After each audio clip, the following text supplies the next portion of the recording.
ಆತ್ಮೀಯರೇ, ಇನ್ನೇನು ಕೆಲವೇ ದಿನಗಳಲ್ಲಿ ಮೊರಾರ್ಜಿ ದೇಸಾಯಿ ವಸತಿ ಶಾಲೆಯ ಪ್ರವೇಶ ಪರೀಕ್ಷೆ ನಡೆಯಲಿದೆ. ಅಂದರೆ ಇದೇ ಫೆಬ್ರವರಿ 15, 2025 ಶನಿವಾರ ಮಧ್ಯಾಹ್ನ 2:30ರಿಂದ 4:30ರವರೆಗೆ ಪ್ರವೇಶ ಪರೀಕ್ಷೆ ನಡೆಯಲಿದೆ. ಈ ಪರೀಕ್ಷೆಯು ರಾಜ್ಯಾದ್ಯಂತ ಏಕಕಾಲಕ್ಕೆ ನಡೆಯಲಿದ್ದು, ಈ ಪರೀಕ್ಷೆಗೆ ಇರುವ ಕಾಲಾವಕಾಶ ತುಂಬ ಕಡಿಮೆ. ಹಾಗಾದರೆ ಈ ಪರೀಕ್ಷೆಗೆ ಇರುವ ಸಮಯದಲ್ಲಿಯೇ ಹೇಗೆ ಸಿದ್ಧತೆ ಮಾಡಿಕೊಳ್ಬೇಕು ಅಂದರೆ, ಈಗಾಗಲೇ 5ನೇ ತರಗತಿ ಪಾಠಗಳು ಮುಕ್ತಾಯ ಹಂತಕ್ಕೆ ಬಂದಿರುತ್ತವೆ. ವಿದ್ಯಾರ್ಥಿಗಳು ಇನ್ನೊಮ್ಮೆ ಪುನರ್ಮನನ ಮಾಡಿಕೊಳ್ಳಬೇಕಾಗುವುದು ಸೂಕ್ತ. ಉದಾಹರಣೆಗೆ, ಕನ್ನಡ ವಿಷಯದ 5ನೇ ತರಗತಿ ಮೊದಲ ಸೆಮಿಸ್ಟರ್ ಪಾಠವನ್ನು ತಕ್ಷಣ ಓದಿ. ಅದನ್ನು ಹೇಗೆ ಓದಬೇಕು ಅಂದರೆ, ಲೇಖಕರ ಹೆಸರು, ಪೀಠಿಕೆ, ಪೂರ್ಣ ಪಾಠ ಓದಿದ ನಂತರ ಲೇಖಕರ ಪರಿಚಯ ಹಾಗೂ ಪದಗಳ ಅರ್ಥ, ವ್ಯಾಕರಣ ಮಾಹಿತಿ ಓದ್ಕೊಳ್ಬೇಕು.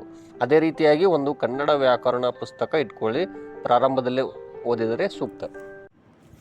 ಇನ್ನು ಇಂಗ್ಲೀಷ್ ಪಾಠಗಳನ್ನು ಸರಿಯಾಗಿ ಇದೇ ರೀತಿಯಾಗಿ ಓದ್ಕೊಳ್ರಿ. ಪಾಠದಲ್ಲಿ ಬಂದಿರುವ opposite words, singular and plurals ಹಾಗೂ ಕ್ರಿಯಾಪದಗಳು, verbs, present tense verb, past tense and future tense ವರ್ಬ್ಸ್ಗಳು.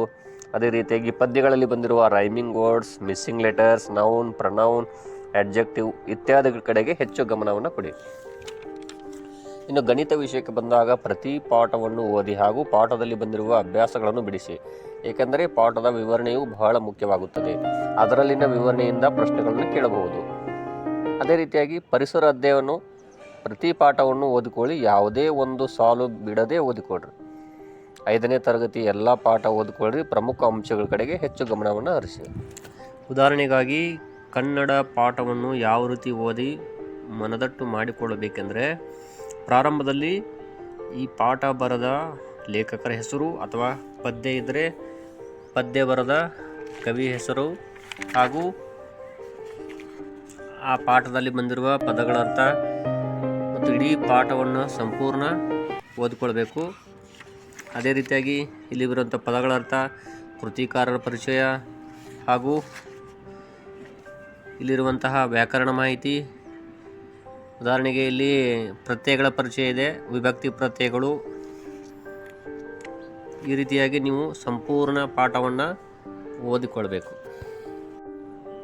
ಉದಾಹರಣೆಗಾಗಿ ಗಣಿತ ಪರೀಕ್ಷೆಯಲ್ಲಿ ಬರುವಂಥ ಪ್ರಶ್ನೆಗಳು ಯಾವ ರೀತಿ ಇರ್ತಾವೆ ಅಂದರೆ, ಇಲ್ಲಿ ಒಂದು ನಾನು ಮಾದರಿಯನ್ನು ತಮಗೆ ತೋರಿಸೋದಾದರೆ, ಗುಂಡೆ ಗುಣಿಸು ಗುಣಕ = ಗುಣಲಬ್ಧ ಅಂತ ಇದೆ.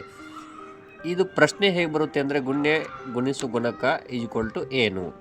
ಅಲ್ಲಿ 4 ಆಪ್ಷನ್ಸ್ಗಳು ಕೊಟ್ಟಿರ್ತಾರೆ. ಸರಿಯಾದ ಉತ್ತರ ನೀವು ಆಯ್ಕೆ ಮಾಡಬೇಕು ಅಂದರೆ ನೀವು ಪಾಠವನ್ನು ಸರಿಯಾಗಿ ಅಭ್ಯಾಸ ಮಾಡಿರಬೇಕಾಗುತ್ತದೆ.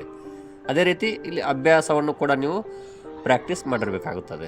ಅದೇ ರೀತಿಯಾಗಿ ಇನ್ನೊಂದು ಉದಾಹರಣೆಯನ್ನು ನಾನು ನಿಮಗೆ ತಿಳಿಸ್ಕೊಡೋದಾದರೆ, ಇಲ್ಲಿ ಭಿನ್ನರಾಶಿ, ದಶಮಾಂಶ ಭಿನ್ನರಾಶಿ ಹಾಗೂ ಓದುವ ಕ್ರಮ ಅಂತ ಕೊಟ್ಟಿದ್ದಾರೆ. ಇಲ್ಲಿ 100ನೇ 5 ಇದನ್ನು ನೀವು ದಶಮಾಂಶ ಭಿನ್ನರಾಶಿಯಲ್ಲಿ ಬರೆಯಿರಿ ಅಂತ ಕೊಟ್ಟಿರ್ತಾರೆ. ಅಲ್ಲಿ 4 ಆಪ್ಷನ್ಸ್ಗಳು ಇರ್ತವೆ. ನೀವು ಸರಿಯಾದ ಉತ್ತರವನ್ನು ಆಯ್ಕೆ ಮಾಡಬೇಕು ಅಂತ ಅಂದರೆ ನೀವು ಈ ಪಾಠವನ್ನು ಸರಿಯಾಗಿ ಓದ್ಕೊಂಡಿರಬೇಕಾಗುತ್ತದೆ.